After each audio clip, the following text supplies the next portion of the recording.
Hello and welcome to Factually. I'm Adam Conover. Thank you so much for joining me once again as I talk to an incredible expert about all the amazing that they know that I don't know and that you might not know. Both of our minds are going to get blown together and we are going to have a hell of a time doing it. Now, once again, this is a YouTube episode of the show, so if you're listening in audio form and you want to be watching the video, head to YouTube. If you're watching on YouTube and you want to listen to the show every week, search for Factually in your favorite podcast player and subscribe. And by the way, if you want to support the show, head to patreon.com/Adam Conover. For just $5 a month, you get every episode of this podcast ad-free. You can join our community Discord. We even do a live book club over Zoom. It is so much fun. Hope to see you there. Patreon.com/Adam Conover. Now let's talk about this week's episode. One of the things that I'm best known for is debunking the tools that prosecutors and cops use to convict criminals, or more often, the wrongfully accused. As it turns out, most of the tools you see on TV used by law enforcement are complete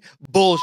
Fingerprint analysis is flawed, polygraph tests are complete pseudoscience, arson investigations are often based on unscientific nonsense, even eyewitness accounts are totally unreliable because people's memories can be and are manipulated by law enforcement on the reg. The same is even true when cops are interrogating suspects. They aren't there to find out what happened, they are there to try to coerce a confession. And it turns out that the interrogation techniques commonly used put people under such psychological stress that they are actually a recipe for delivering false confessions. So when you add all of that together, our criminal justice system looks like not a dispassionate, objective, and scientific method to determine what happened in a crime. No, it looks like a recipe for police and prosecutors to railroad whoever they think did it, to point their finger at them, and to use a series of magic tricks to convince a judge and a jury that this person is guilty, whether or not they actually are. And that is, to put it plainly, f***ed up. Well, guess what? It gets even worse, because there is one more hugely flawed, massively discriminatory, destructive tool that law enforcement uses that we have never even talked about on this show. It is the most commonly used tool in wrongfully decided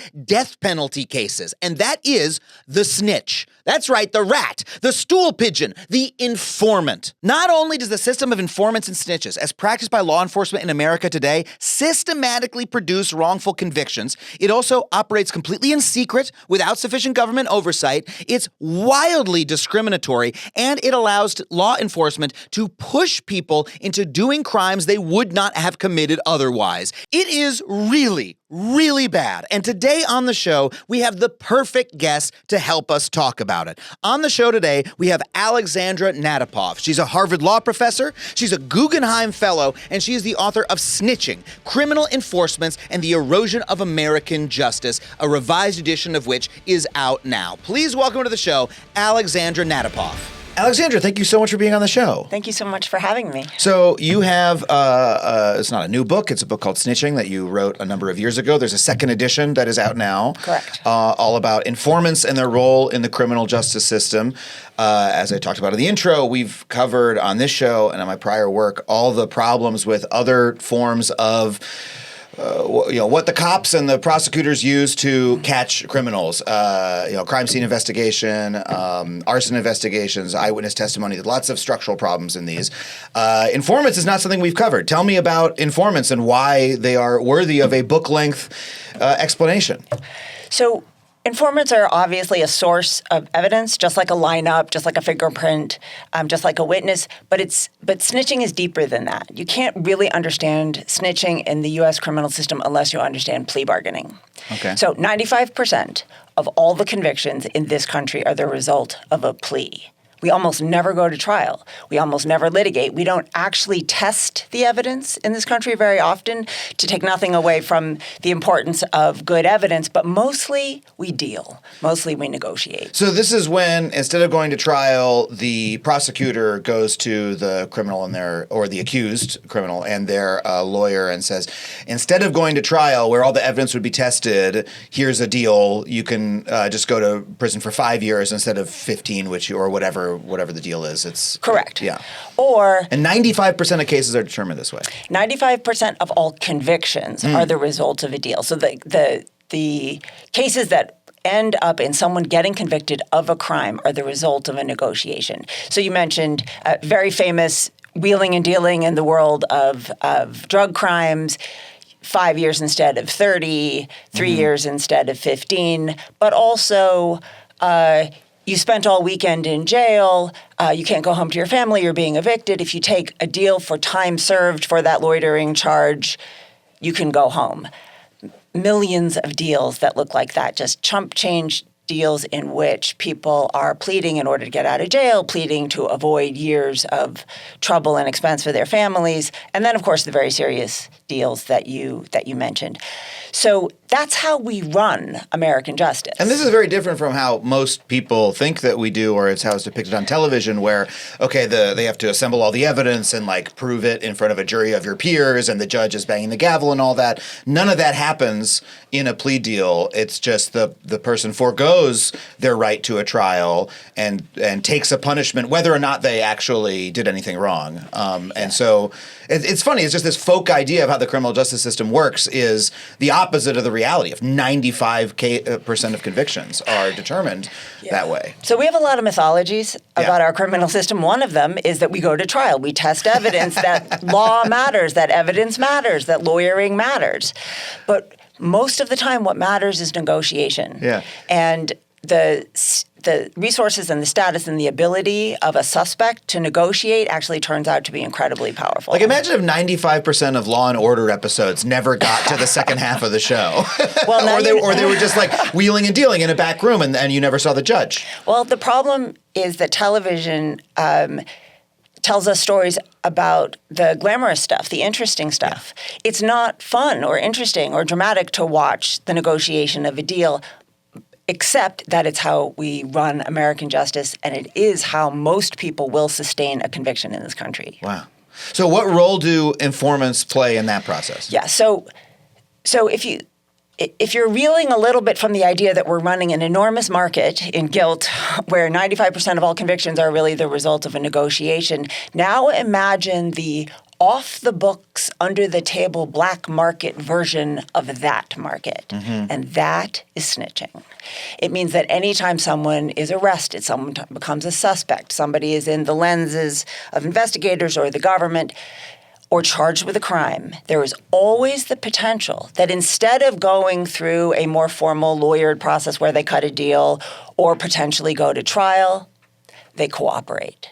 And then all bets are off. The rules disappear. Many of our classic rules, I told you there are a lot of mythologies about our criminal system, the rules about due process, about the Constitution, about lawyers, out the window. Almost anything goes.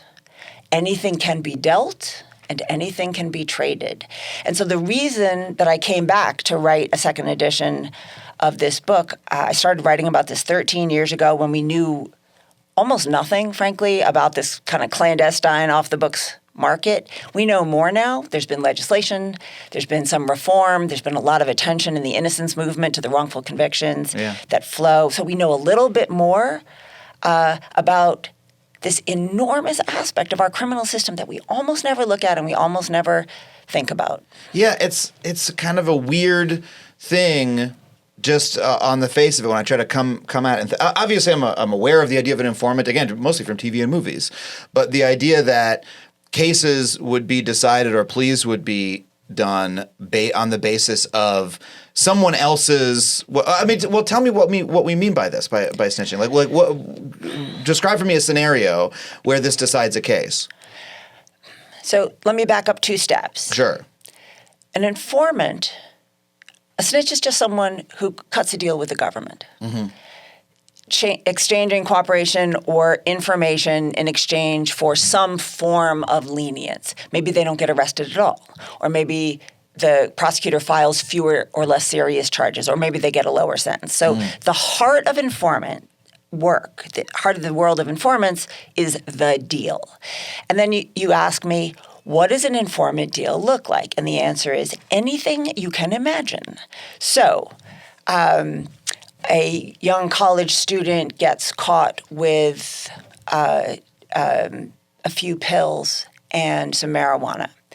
And her name was Rachel Hoffman, she lived in Florida, and she was caught by police, and they told her, you're going to go to jail unless you become an informant. And she was scared of going to jail, so she agreed. They sent her on a sting, a very dangerous sting involving a lot of drugs and a gun. And when she went on the sting, the police lost track of her. Wow. The targets found the wire in her purse, and they killed her. Wow. They killed Rachel Hoffman with the gun that the police had given her to set up the targets. Wow. Think in comparison, so at one end of the spectrum, a snitching deal looks like a vulnerable person who's afraid of police, who's afraid of going to jail, who is coerced and pressured into risking their lives. At the other end of the spectrum of informant deals, there was a well-known, very corrupt political lobbyist named Jack Abramoff some number of years ago, and he started a huge scandal on Capitol Hill because it came to light that he had been bribing officials, that he had been stealing money from native tribes. He pled guilty. He was facing 30 years, all told, with the corruption and the fraud charges. But he ended up doing 4. Really? Because he snitched. Wow. Because he cut obviously a very favorable deal, and testified against Capitol Hill aides, people in the White House. One congressperson was actually convicted based on his testimony. Wow. And so at the other end of the spectrum, there are people who, some thought that Jack Abramoff was destabilizing our democracy. And yet, because his testimony was considered so valuable, he was able to cut a deal in which he did less time in prison than he would have if he had sold 2 tablespoonfuls of crack. Wow. But he was not like some poor guy caught up in a drug bust with some weed in his pocket. He was like a bad guy doing bad things. Like he was a serious bad guy. Yeah. At the highest level, like he's the sort of person who, if we want to fix things in America, we need to be stopping people like that who are literally like perverting the engine of democracy for their own gain, kind of stuff. And for that to be 4 years, I mean, that was national news.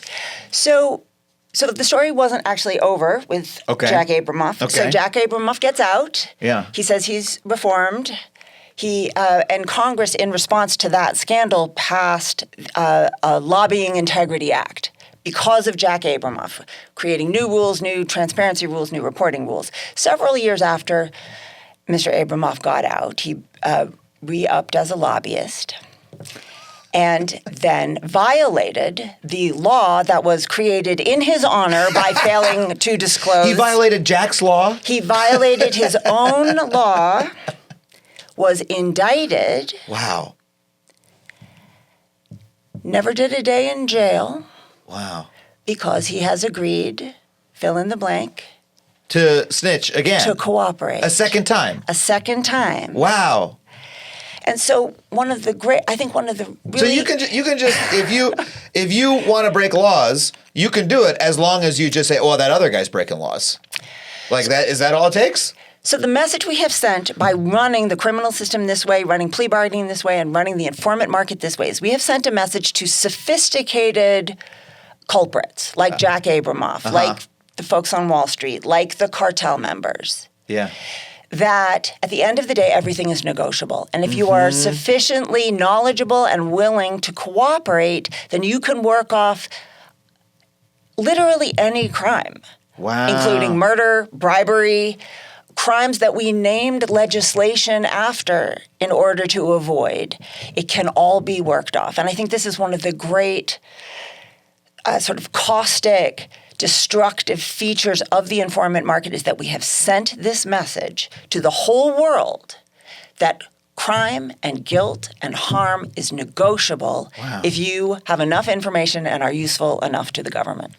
I mean, this is also very much the opposite of how informing and snitches are depicted, again, in media. I don't mean to bring it back to media so much, but that is where, we're talking about criminal justice, where we get our ideas the most. And, you know, the way it's always depicted, high-level, sophisticated people like you're describing, is, you know, like mob movies, The Sopranos, like, don't you fucking snitch. No, we got a code. We never snitch, right? As being like the last thing that anybody would do. What you're describing is, hey, if it sounds like a modern-day Tony Soprano or whoever whoever else would say, yeah, let's all just snitch. If we all just bargain, then nothing that bad will happen to anybody. Like if that becomes a strategy that is worthwhile to pursue, rather than a cult of silence, a cult of like, hey, just bargain with the feds. It won't be that bad. So many of my colleagues who work in corporate law complain that the message has been sent not only to individual wrongdoers, but to the corporations themselves. Right. Because a corporation can cooperate Right. just as much as an individual can. And the do not prosecute agreements that the Department of Justice enters into with dozens and dozens of high-level corporations so that the corporation can avoid prosecution by cooperating are legendary. And so the fact that we run our criminal system as a market in all these ways has all these costs that almost never make it to light because, of course, they are negotiated. These are not trials. We never learn the evidence. Yeah. The things that the public learns are what the parties agree to disclose. So it's just like, well, all those corporations know that even if they do get prosecuted for doing something wrong, hey, they can just cut a deal, and they can cut a deal with favorable terms. Yes. So and I don't do corporate law myself, but like I said, my colleagues have voiced concerns that this message has really undermined the ability of the government and law enforcement to get corporate compliance up front because everyone knows that they can cut a deal. Wow. Well, let's return to the story of Rachel Hoffman, you said at the beginning. That's the opposite, as you said, spectrum. This is someone who was very, very disempowered rather than a sophisticated operator who's cutting a deal to reduce their jail time or make sure they don't have any at all. This is someone who was frightened and presumably didn't have those resources of negotiation. So how does tell me more about how snitching structurally affects folks in that situation? Yeah, it's such an important feature of the informant market, just how exploitative and violent and destructive it is to the most vulnerable. Yeah. So obviously Rachel Hoffman was a young person without She didn't know how to handle the problem. She didn't know how to handle the police. She was frightened. She ended up doing something extraordinarily dangerous without full information. We see this all the time. The book opens with a description of her terrible case, her terrible tragedy. Also the story of a young woman named Shelley Hilliard, whose story was also featured some years ago in a New Yorker article. Shelley Hilliard she was caught smoking weed with a friend, 18 years old in Detroit, I think. And police, again, threatened her, said she was going to go to jail if she didn't turn in her dealer. Shelley Hilliard was a transgender woman. Going to jail for a person like that is a life-threatening proposition. Yeah. So, of course, she agreed. And what year was this? What decade? It was last decade. Okay. Right in the heart of the war on drugs. Yeah. And so she identified her dealer. He was arrested. He was released, and he went after Shelley Hilliard, and he killed her. Wow. And it's a terrible story. It's a terrible tragedy. That Shelley's mother, her words always resonate with me. Her mother said they just threw her away. And that's what we do at that end of the spectrum, in that part of the informant market. We throw people away. It's dehumanizing. It's violent. There are no limits on the vulnerability of informants. We use children. We let law enforcement use children. We let law enforcement coerce people who have substance use disorders, mental health issues. We provide almost no protection for the most vulnerable. And so when you ask me for examples and I said, let me count the ways, it is because we don't regulate. We just say to law enforcement, anyone you pick, no matter how vulnerable, no matter how culpable, we're going to leave it to you. And that's why the culture of secrecy around informant use is so destructive, because we have just turned it over to the discretion of individual law enforcement officials, individual departments, and they make these choices in the ways we've just been talking about. Well, in both the cases you're talking about, make me think about how much incredible power and leverage the police or the prosecutors have in that situation to say, hey, you're gonna go to prison. We're gonna take, you're at trial. If you lose, you'll go away for this long, etc. And they're able to use that to get something that they want. They want to go after the drug dealer. Sure, I assume that a young woman smoking weed with her friend is not actually a high value target for the cops. So it sounds like, to me, it creates it creates an incentive for them to go after those people. Say, hey, guess what? If we can put someone into the system for smoking weed with their friend, well, then we'll have something over them that we can turn that person into a pawn because we have that amount of leverage. Whereas if they didn't have the leverage, they wouldn't be bothering teenagers smoking weed with their friends quite as much, I would imagine. Like it creates an incentive for them to go after and harm those people. Yeah, that's a great point. There are a whole bunch of things that you just packed into that thought. Let me just unpack a couple of them. I would love you to. So the incentive to go after people and to put pressure on people that they wouldn't otherwise go after, to turn them essentially into tools. Yeah. So that is one of the great costs of permitting this kind of transaction, because we're essentially incentivizing law enforcement to treat people as a means to an end. Yeah. And that's why we get, I think, so much dehumanizing, violent, terrible treatment of informants, because we have sent the message it's okay to use people as pawns. You also pointed out, though, that it is an extraordinary amount of state power. Mm-hmm. And usually when we confer that much power on the government, we ask for a report. We ask for some accountability, some oversight. If you think about the billions of dollars that we spend on intrusive, important social programs, we say, if you're going to do all this work affecting people's lives, we want to know, oh, government, what you're doing and how you're doing it. And we have exempted this world of informants from that accountability, from basically that democratic accountability. Why? Because law enforcement has been telling us for decades, oh, we can't tell you that. You can't breach the confidentiality or we won't be able to do this work. And I want to say, until relatively recently, last decade or so, we have essentially accepted that rationale. But of course it isn't true. It isn't true that the government needs utmost secrecy in cutting deals with teenagers in order right. to wage the war on drugs. It is not the case. This is not CIA, working in Russia, trying to protect their sources kind of stuff. This is, like you said, this is roughing up 18-year-olds.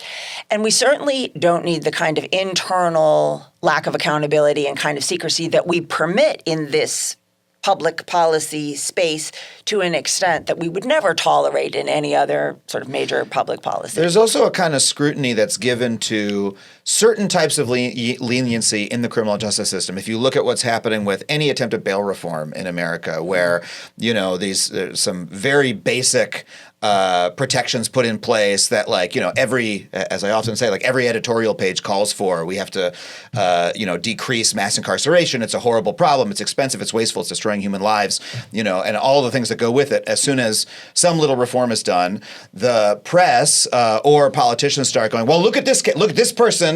Here's a horrible criminal who got, less time in prison than they would have otherwise, or they got out on the street early, et cetera, really drawing attention to those cases. No one does that for informants. No one says, this person cut a deal, that Jack Abramoff story. I'd never heard that. Again, that guy was front page news for a year. Yeah. And I never heard that he got off with 4 years instead of 30, or any other case along those lines. No one is saying, hold on a second, you're let's really look into what you're doing here, in the same way they do for any other number of cases.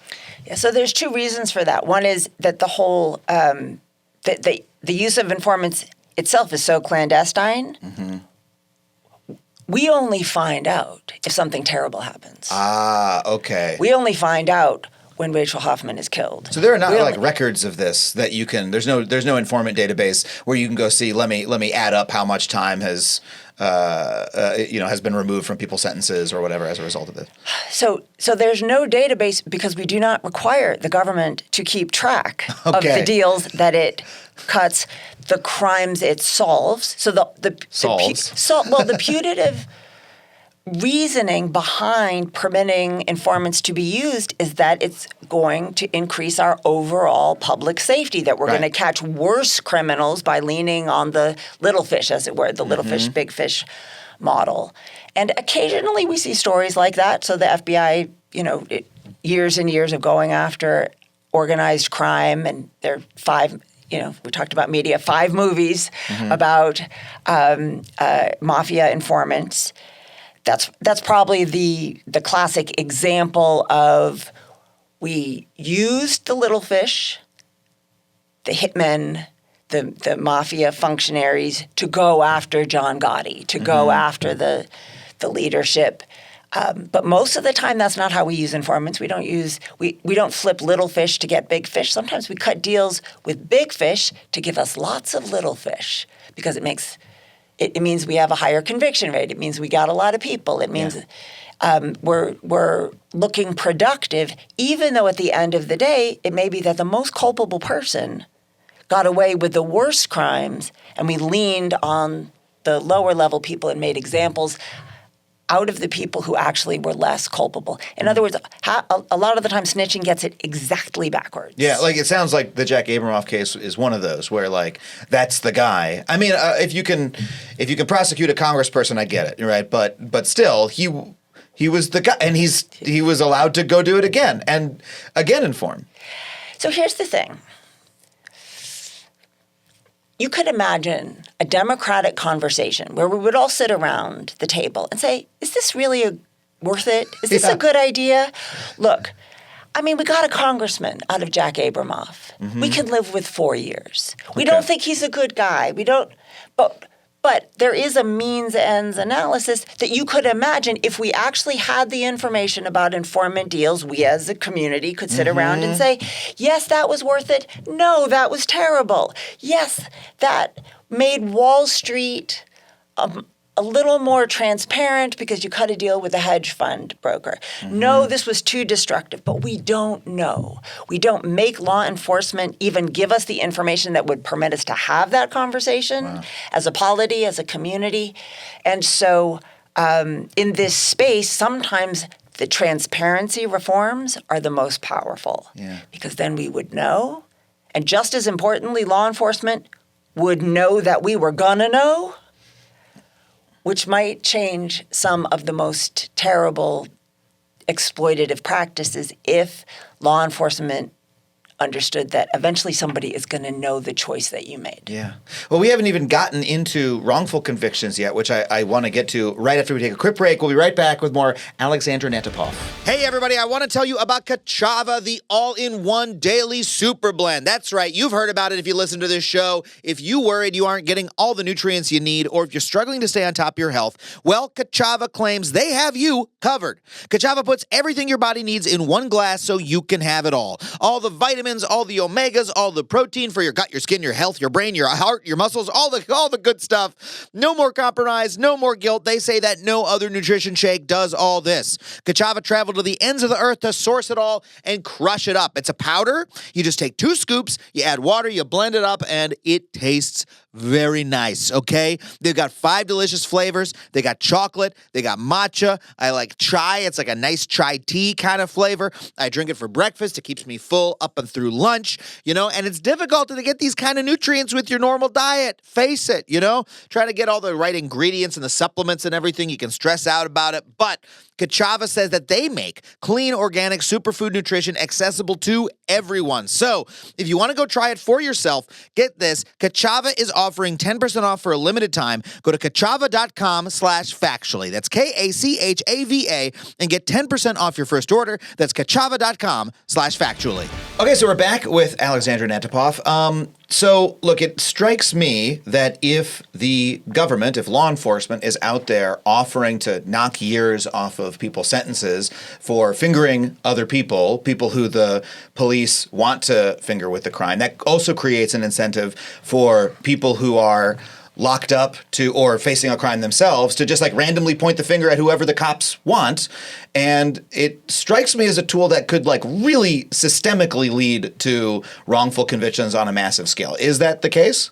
Yeah, so one of the reasons that we even know as much about informants as we do and are now paying closer attention to them is because the innocence movement over the past 20 years has made so clear that using informants runs an enormous risk of wrongful conviction. As you just described, the incentives are obvious. The incentives for fabrication are obvious, particularly but not limited to the jail environment where everyone's together, everyone is in an institution where, by hypothesis, everyone has been accused of a crime. So it's easy to accuse people of things that they didn't do because they're already disadvantaged vis-a-vis their own credibility. And so about a decade ago, the Northwestern University Law School released a groundbreaking report on the use of informants, and they looked at all the wrongful capital convictions that we know of. In other words, death penalty cases. Everybody who was on death row who should not have been there.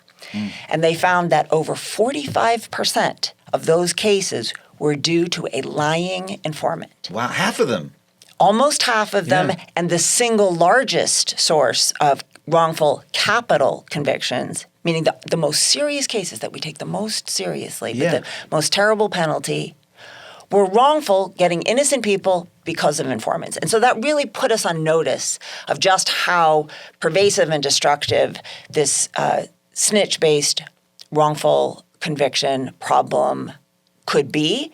And then since then, the Innocence Project in New York and the Innocence Movement all over the country have been delving deeper into these cases. And it's one of the reasons we're seeing some change. We are seeing legislatures say this is an unacceptable way to run a criminal system. We're going to make the government keep better track of their jailhouse informants. So no more of this, well, I didn't know they were used in 5 cases before mine. 5 cases? At least. We have seen case after case where prosecutors said, we didn't have the records to know that this person had been cooperating for years with other departments. So more tracking requirements, more transparency and disclosure requirements.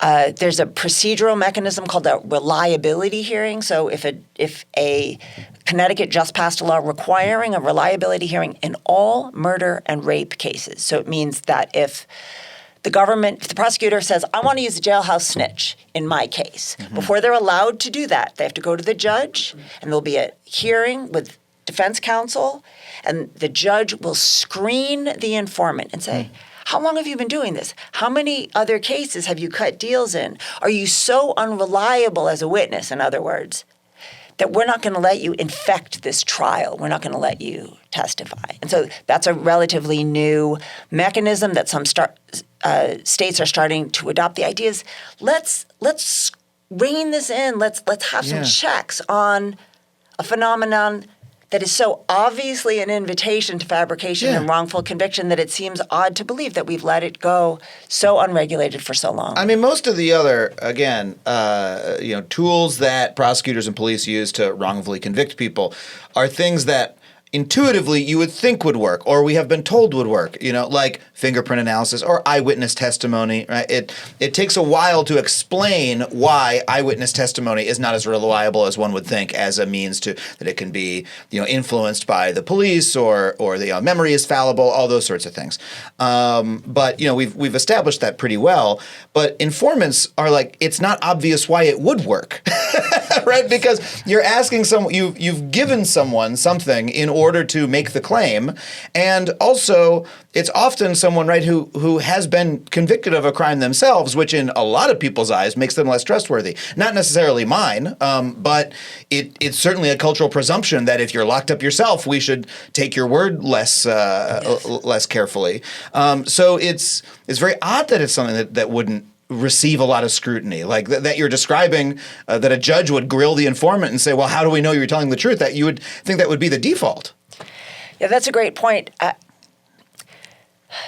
So because the informant world is so diverse, it works in all kinds of ways. So so the jailhouse snitch is maybe the paradigmatic invitation to fabrication. Yeah. But we see it in drug cases all the time where, someone is caught, charged with a crime, drug or drug-related crimes, and often the drug task force will cut a deal with them. They'll say, if you bring us 10, 20, 30 arrests, if you work for us, you can work off your... So it's not just like, hey, if you inform on this one guy, we'll knock off a couple years. It's like, if you work for us for what sounds like a couple of years, if you basically come work for us for free almost, we will eventually knock years off. Is that what it is? Well, of course, it's not for free because they're working off their burglary charge, their own drug charges, their own... But this sounds like a form of like indentured servitude to like, hey, you have to work off your debt?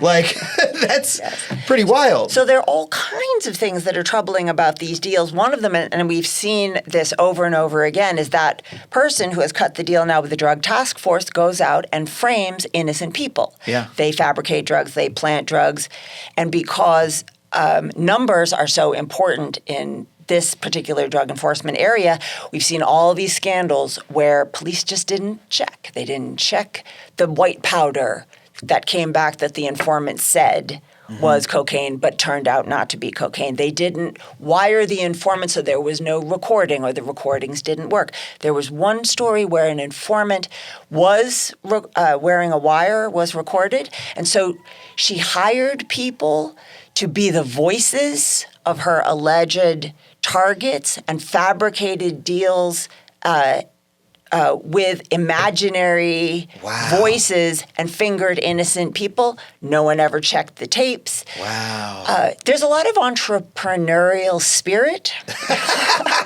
in the informant world. You should never underestimate the creativity of a person who is facing years in prison. I mean, that's all I would devote all my creative energy to if I was in prison or if I was facing years in prison, would be to, hey, what's every lever I can use to get out? And it stands to reason that people would eventually start doing that. Yeah. So there are spaces in which we now know that fabrication is particularly rampant and invited.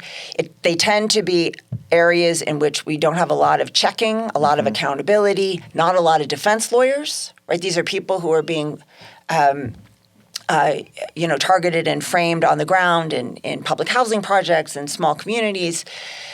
And then there are the white-collar spaces, the Jack Abramoffs, the David Slane hedge fund informants.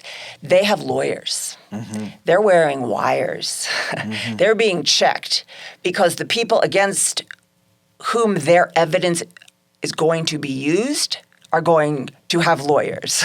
They are going to check. And so then you see a whole different kind of practice where I think the concern is not so much the wrongful conviction, because everyone is walking around very carefully making sure that the T's are crossed and the T's are crossed and the I's are dotted. Yep. I'm glad you checked that your T's are crossed and I's are dotted on that. So it's not a universal phenomenon. It takes place where people are unmonitored, where people are vulnerable, where, as you pointed out, in jail, people are already distrusted and don't have resources. That's where we see the prevalence of wrongful conviction. And do you think that I mean, look, I apologize for being cynical about the criminal justice system. But when I go through all of these different means that the cops and prosecutors use to get convictions, right? Bad forensic science, coerced confessions, manipulated eyewitness testimony, and informants, as you're now discussing. To me, it looks like we have a system in which prosecutors and cops, their main job is to finger and convict somebody, and they sort of pick who that person is, and all the tools that we give them are means that they can use in order to convict that person, right? Regardless, they're not detectives who are trying to figure out who did it. They decide that person did it, and now here are all the tools we can use to make that case, however we like. That's what it looks like to me in my cynical moments. And so, and by the way, in a way that is enormously racially discriminatory, that can only be seen as like a means of racial suppression by another name in many cases. So when I hear, hey, like transparency, right, with the informant system should solve that, I'm a little bit like, is that the problem? Is it the transparency, or is it like the rest of the structure around this? Yeah. Do you have any view on that? On all the interesting things you just said. I have many views. I don't think you ever have to apologize for cynicism when you're talking to a criminal law professor. Thank you. This is why I love this conversation. So let's unpack a couple of the things you said. One is transparency. Transparency is not the end. Transparency is the tool to have a better, fairer criminal system. In some places, we have perfect transparency, and it's still terrible. Yeah. But at least we know, and we can write an article or two about it. Well, we can elect different people. Yeah. We can fight about it. Mm-hmm. We can push back against policies that are unfair or that are inaccurate or that are racist or that are too expensive. The reason I think that transparency is powerful in the informant space is because so many of its unfairnesses and dysfunctions, I think, flow from the fact that nobody thinks they're ever going to be checked. Mm-hmm. No one's going to know that they pressured, the vulnerable trans woman with a threat of jail into turning in her dealer. No one's ever going to find that out. And so the idea is not transparency for its own sake, but the idea that if we knew what it was, we would be even more appalled than we currently are.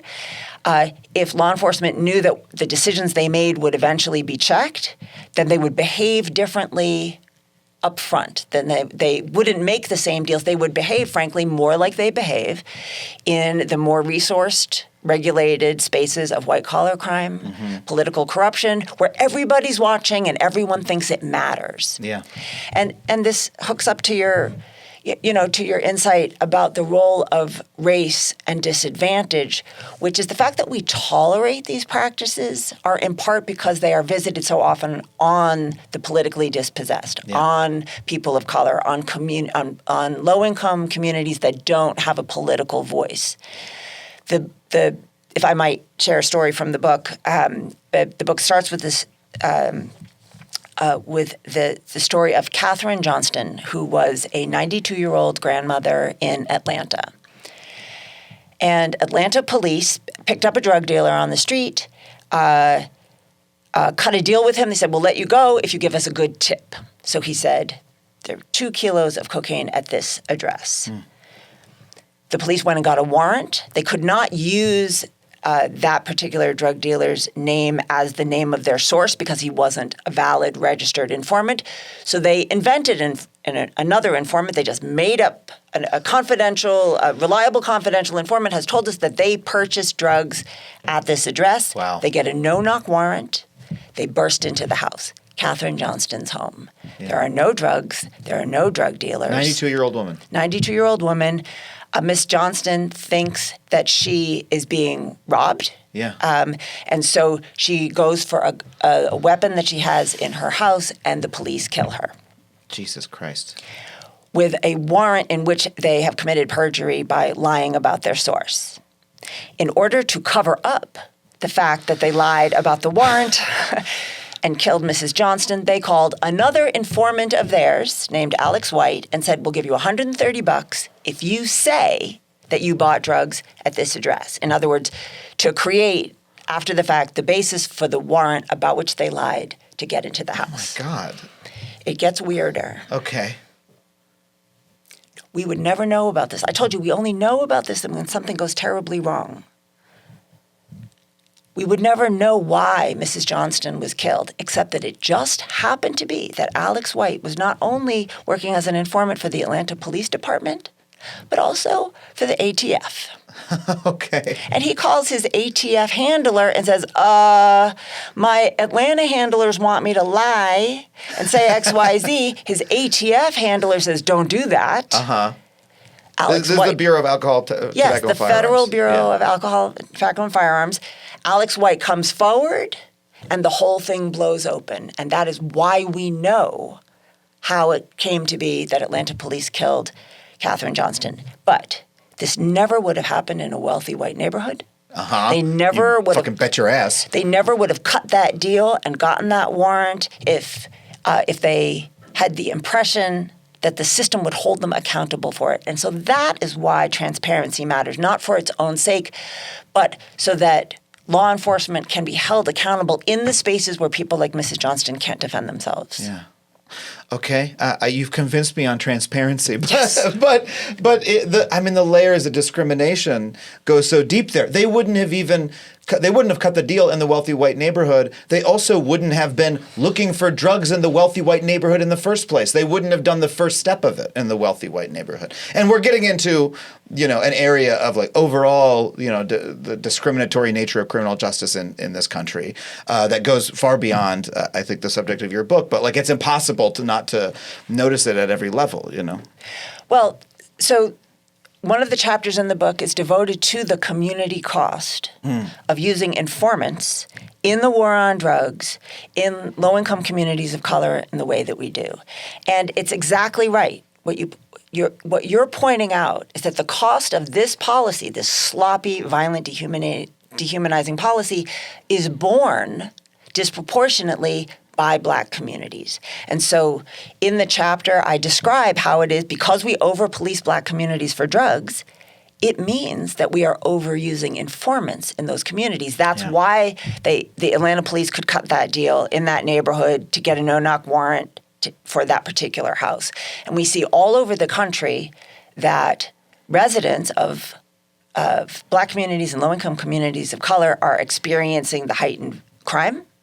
Mm-hmm. Because informants are out there looking for ways to work off their own charges, but continuing to commit their offenses. The violence that goes with informants, with stop snitching, with retribution against witnesses, that the fear that people have of testifying. And this was something I learned when I was a federal public defender and working in Baltimore. The message, and this message really we've been talking about this whole time, this terrible message that we're sending to the most over-policed communities in America, the communities that are most harmed by mass incarceration. We're saying, but if you're useful, we'll cut a deal. Uh-huh. In other words, the whole thing is morally contingent. Yeah. That we're not locking you up because we believe in the morality of fighting crime.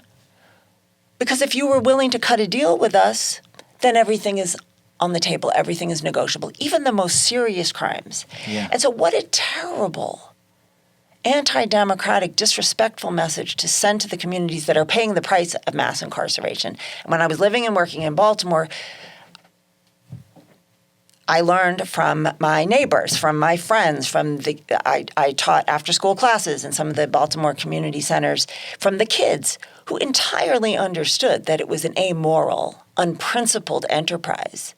Yeah. Because they knew the drug dealers were on the street corner making deals with police officers, but they were getting locked up on the weekend for loitering and having their lives ruined for garbage. Mm-hmm. And it was just, I think it's one of the most profound costs of our snitching market is it's that it sends this message of moral relativism and it's insulting. It's insulting to the people who suffer from it. That the people in the community know, well, some people get to do this because they cooperate with the cops, and the cops therefore license the behavior that they're simultaneously prosecuting. And so therefore, it's all bullshit. Like, why not do it?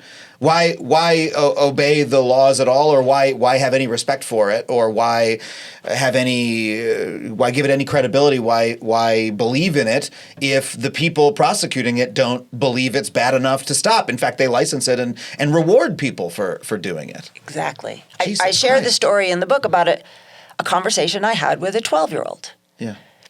In one of these classes, and And he said, look, I got a question. Police let dealers stay on the corner because they're snitching. Is that legal? I mean, can the police do that? Mm-hmm. And I said, and I explained to him what you and I have been discussing, that this is how the American system confers discretion on police to let people who are committing crimes off if they're useful. And this kid, this young kid and his friends, they were disgusted. They're like, so all you got to do is snitch. And you can keep on dealing. And the police aren't doing their job. They knew. Yeah. They knew they were living in this marketplace. And it's one of the reasons I wrote the book in 2009. Because if the 12-year-olds in Baltimore know it, but we're not talking about it in the criminal justice discourse, then something is terribly, terribly wrong. Yeah.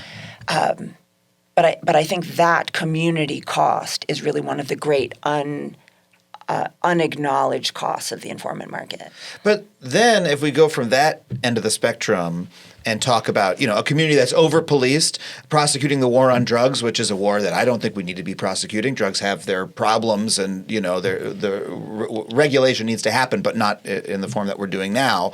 Like, I could give a shit about what the people do on the corners. That's not my concern in America generally. My concern is with what the Jack Abramoffs of the world are doing and the people at the very high end.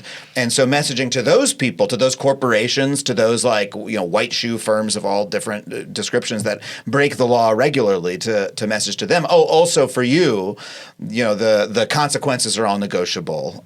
Is worse, frankly, because we're allowing wrongdoers at the highest levels to get off the hook on a massive scale.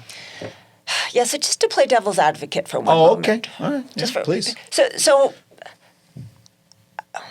I've been criticizing the use of informants for years, and Can we take a quick break because this is going to be the best tease. People are going to listen to the whole ad because they're like, we got to hear what Alexandra does for this devil's advocate, and that's gonna be an awesome way to get us across the ad break. So we're gonna take a quick break. We'll be right back with more Alexandra Natapov, and you have to hear what she's going to say next. Okay, you made it through the ad break. We're back with Alexandra Natapov. Please tell me your devil's advocate argument. Okay, devil's advocate. Enron. Okay. Political corruption. The highly insulated, wealthy, well-resourced wrongdoers who, without the ability to infiltrate corrupt organizations, we might never be able to hold them accountable. So I want to just resurrect the big fish theory for one moment.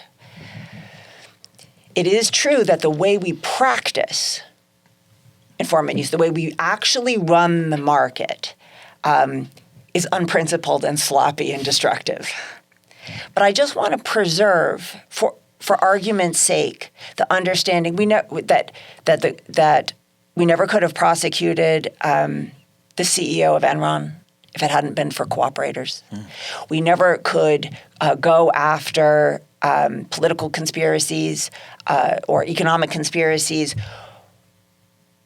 because unlike the vulnerable people that we sweep into the criminal net, unlike the Rachel Hoffmans of this world and the Shelley Hilliards, there are, as we began by discussing, there are very powerful culprits, people who are exploiting and themselves exploiting the vulnerable, against whom the use of informants could be a very powerful tool.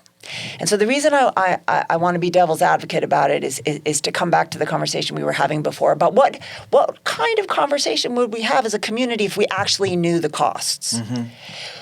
Might we say, you know what, you can so for example, in the collapse of the Enron Corporation, maybe one of the greatest corporate corruption scandals in American history, and the government wanted to go after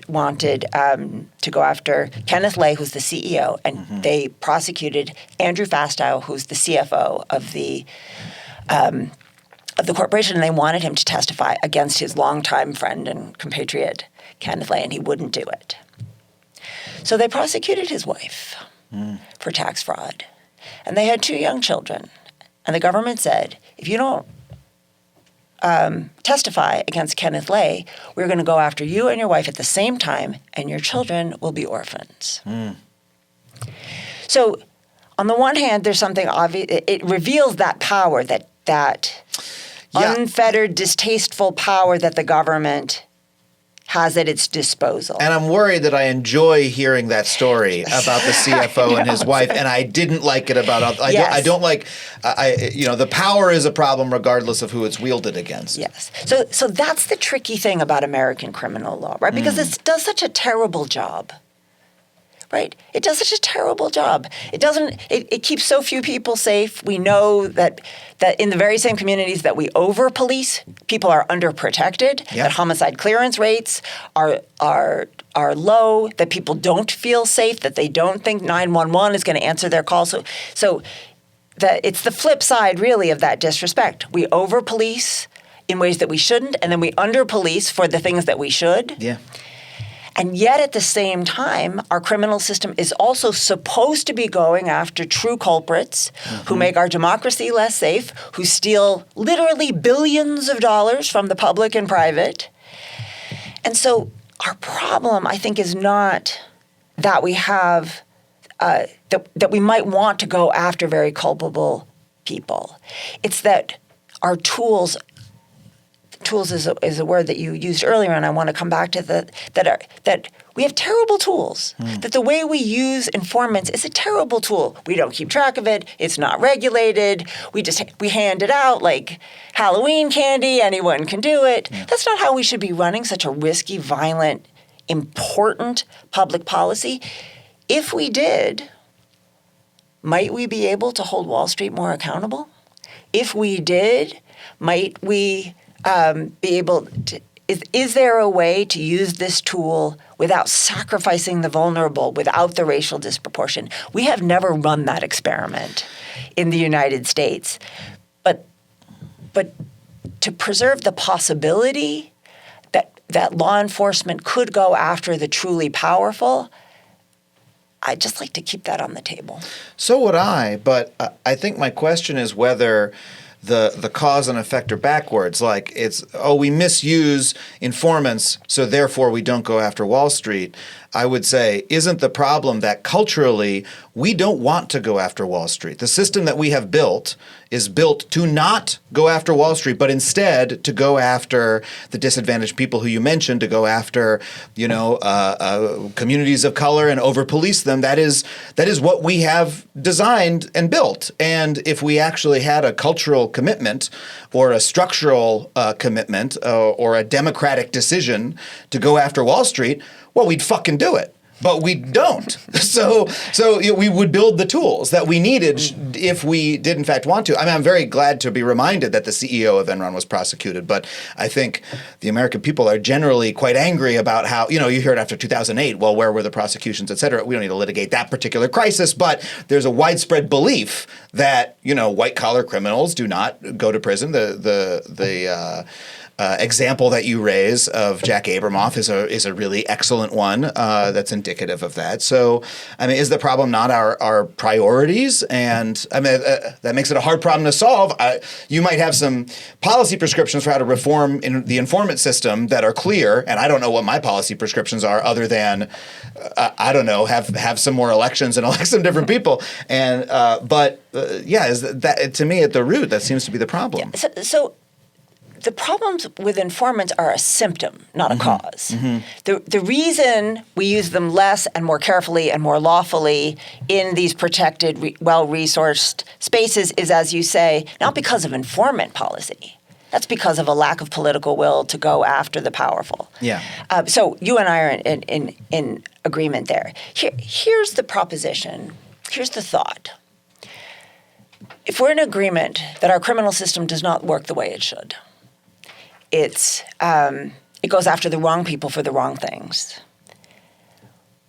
what thread do you pull to change that? Not to change a rule, not to change a tool or a handbook, but to change our priorities and our commitments. And I think that pressing on the informant question is one thread that we can fruitfully pull because it has everything. It has the exploitation of the vulnerable. Mm-hmm. It disproportionately harms and burdens people of color and communities of color. It lets wealthy white people off the hook. Yeah. It shows us the holes in our legal fabric, what its potentials and also what its failures are. And it's central to the way we run 95% of our criminal system, which is the plea system. So it's so central to all the things that we would want to change, and that if we did change them, so it would be no small thing to change the culture of secrecy around informant use. It would be no small thing to say you can't use someone with a substance abuse problem as an informant. You can't go after children. You can't. That would be, they seem so self-evident. Yeah. We use children. Yes, we do. There are only 3 states that prohibit by law the use of minors as informants. The reason we don't do it is because of our priorities. If we change the way we ran the informant market, we would be changing some fundamental priorities about fairness, about egalitarianism, about racism, about vulnerability, about the war on drugs and substance use disorders suffered by so many people who get swept into that system. So I like snitching as a doorway, not only for its own sake, but because it lets us go after some of the worst dysfunctions of American criminal justice. Yeah. Okay, that's a compelling argument, but do you have any concern that, say, your policy prescriptions, right? You have the power to get them adopted. You know, a new governor takes office in Massachusetts, right, and says, let's reform everything. Some new DAs as well, and you're hired as the main consultant, right? And you're able to make your big list of things. And say, oh my God, this list is great. Let's do it tomorrow. Are you at all worried that the same thing might happen as has happened with bail reform or sentencing reform or any of these other movements where, smart people such as yourselves and smart politicians take a look and say, well, we need to institute this. It's going to save money. It's going to reduce the cost of human life, et cetera, and it's going to make a dent in our racialized, discriminatory criminal justice system. And then you make those changes, and then a bunch of people come out of the woodwork in the media, politically, on the streets, and say, "Hold on a second, you're letting criminals free. You're upending the racial and wealth-based hierarchy that we liked." They're not saying that directly, but they're saying that sort of quietly. And get that that to me. When I look at these issues, these disparate issues in criminal justice, they all lead back to the same place of America's racial hierarchy and of the wealthy and powerful being able to make sure that laws don't apply to them. And those are fundamental problems of humanity. And I worry that sometimes, as good as all the policy proposals are, that once you make them, once you actually make the changes, you run up against the original cause, which is the hierarchy that's present in our society that our criminal justice system is just expressing. Yes. So the frustration that you are expressing is the frustration with how do you change things? Yeah. Big things. Yeah. It's one of my favorite subjects. I love it. Criminal law is just a way. Yeah. But it's so representative of so many of those hierarchies and so many of those injustices. When I first started out as a young attorney, I thought I was going to be a civil rights attorney. And I moved to Baltimore to be a civil rights attorney. And then the 12-year-olds told me that the thing that was corroding their sense of safety and well-being and existence was the criminal system. I thought, I got the label wrong. And that was when I became a public defender, because it's a different way of going after inequality. It's a different way of going after dehumanization. Can any one set of policy changes fix inequality? Of course not. Yeah. But there are some policy changes that can make a big difference in a lot of people's lives. Yeah.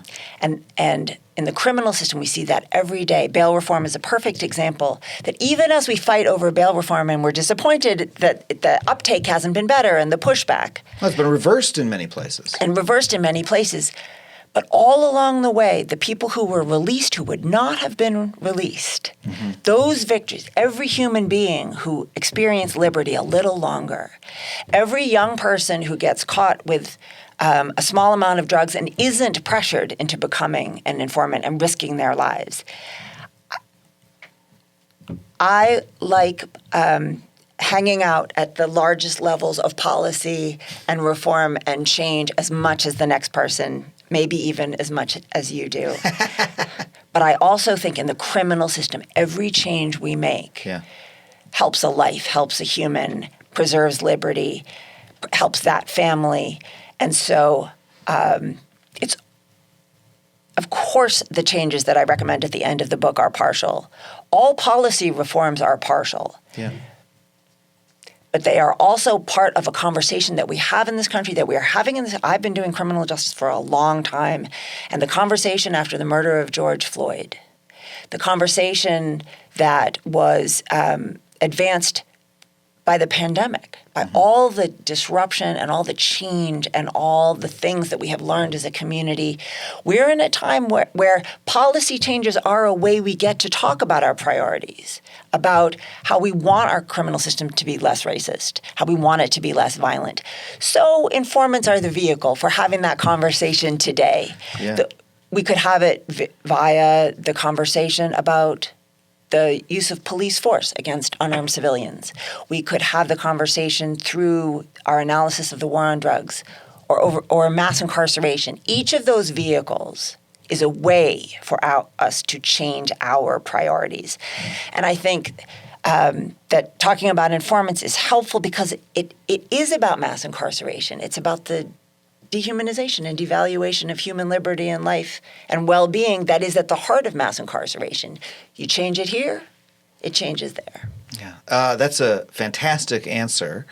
And I know that what I was asking for, my question, is kind of an unreasonable thing to ask for. I'm saying, well, isn't the problem racism?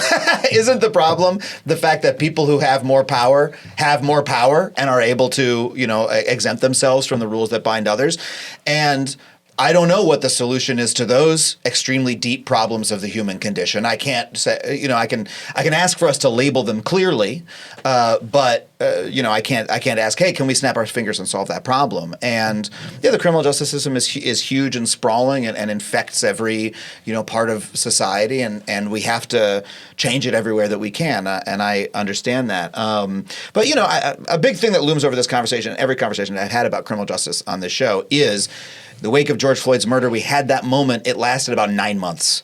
And then the backlash has been going on for the 2 years since. And more changes have happened because of the backlash than happened because of the George Floyd moment, in my view. That's how it's felt. I have not gone through and counted all the reforms that took place. And there's plenty of people say, hey, look, plenty of progressive prosecutors have won their elections and et cetera, and have changed policies, et cetera, et cetera. Let's move to a conversation about that, though. This book came out initially, and you said 2009, and there has been a lot of change in the way informants have been used, correct? And what have we seen, and what do you think we'll see in the future?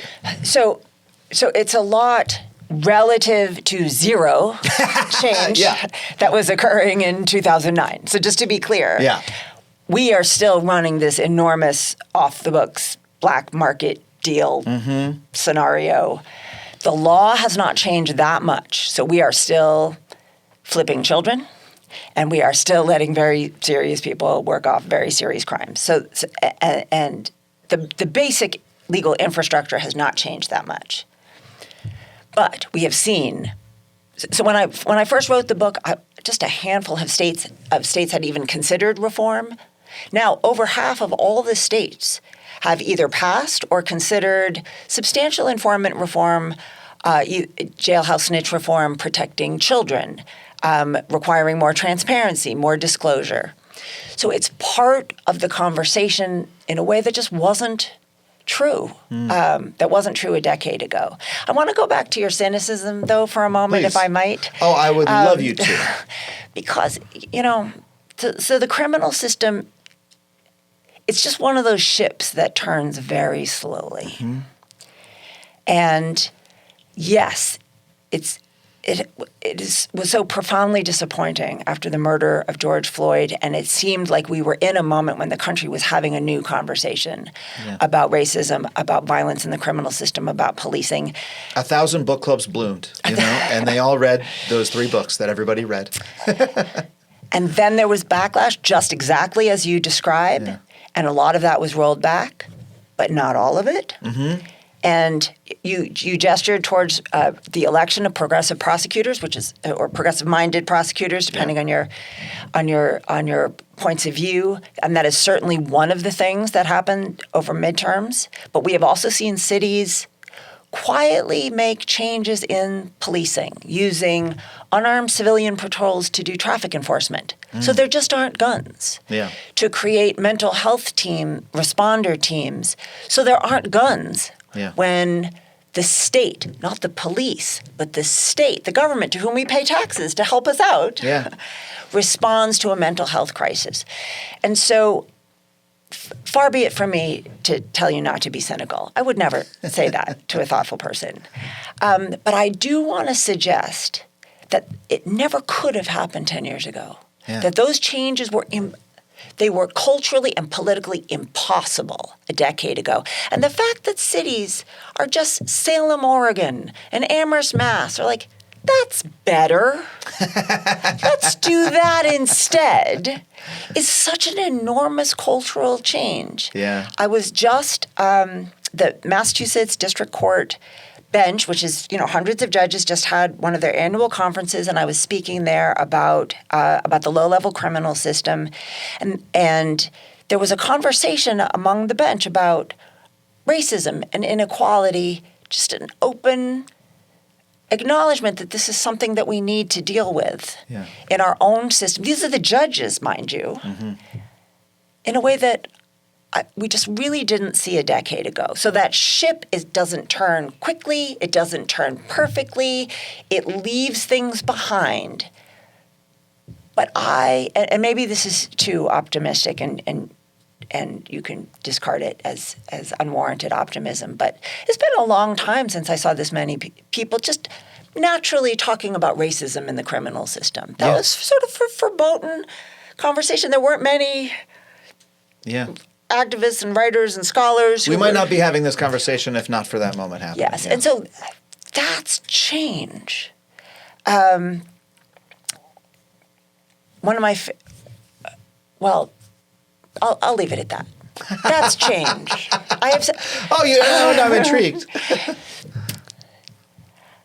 I think that with the upheavals that we've been through politically, in the criminal system, economically because of the pandemic, and culturally in understanding our criminal system after, of course, the murder of George Floyd, but the killing of Michael Brown, the killing of Philando Castile, the death of Sandra Bland, all these conversations are destabilizing the culture of mass incarceration. It's not just the institutions. It's not just the handbook. It's not just the policy, although I consider myself to be a policy wonk, and I will argue with you about the handbook till the cows come home.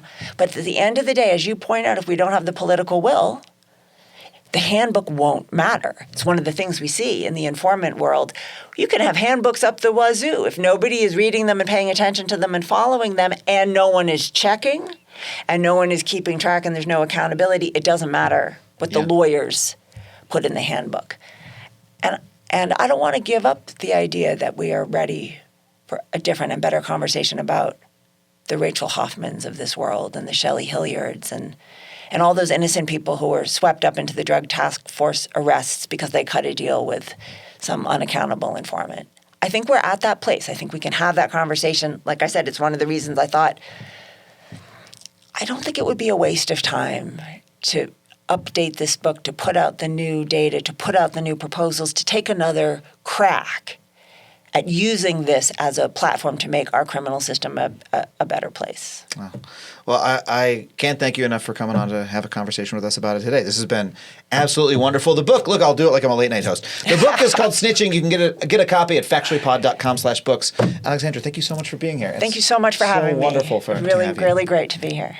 Well, my God, thank you once again to Alexandra Natapoff for coming on the show. If you want to check out her book, Snitching, you can get a copy at factuallypod.com/books. That's factuallypod.com/books. And when you do, you'll be supporting not just this show, but your local bookshop. I want to thank our producer, Sam Roudman, our engineer, Kyle McGraw, and everybody who supports this show on Patreon, especially those of you who support at the $15 a month level. I'm talking about Brighton. I'm talking about Kevin France. I'm talking about Jay Scott Christensen. I'm talking about Weeb Milk. Thank you so much for your donation, Weeb Milk. And Mark Harris. And who could forget Peter Zeglin or Oren Cohen? Thank you so much to all of you supporting the show. And if you want to join them, you can head to patreon.com/Adam Conover. Of course, I want to thank Andrew WK for our theme song, the fine folks at Falcon Northwest, for building me the incredible custom gaming PC that I record so many of these episodes for you on. You can find me online at Adam Conover, wherever you get your social media. Oh, I'm on Mastodon now. You can find me there at Adam Conover at mastodon.social. All right, if you want to check me out on the old elephant website, or you can find me at adamconover.net. Thank you so much for listening, and we will see you next week on Factually. Starburns Audio, a podcast network.